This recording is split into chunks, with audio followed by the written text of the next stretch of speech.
দেখে নেই বন্ধুরা, আজকের কলকাতা ফাটাফাটে 1 থেকে 3 বাজি রোলিং করবেন 3 ডিজিট স্পেশাল গেম।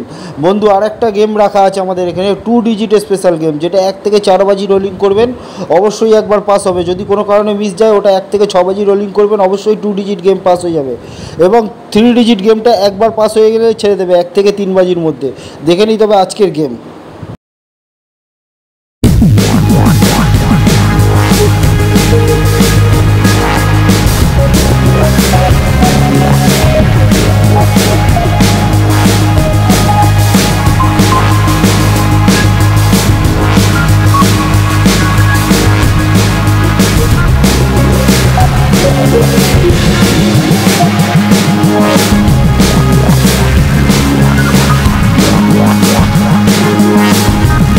দেখে নেই বন্ধুরা, কলকাতা ফাটাফাটে 2 ডিজিট স্পেশাল গেম 1 থেকে 4 বাজি রোলিং করবেন একবার অবশ্যই পাস হবে, 100% গ্যারান্টি।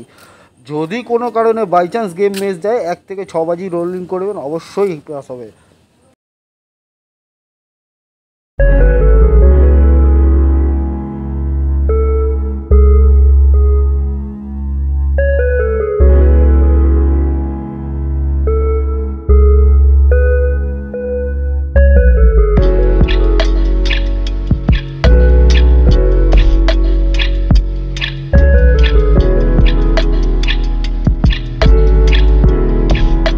एक तो लाइक और शेयर ठोक दीजिए, महाकाल का लाइक और शेयर ठोक दीजिए।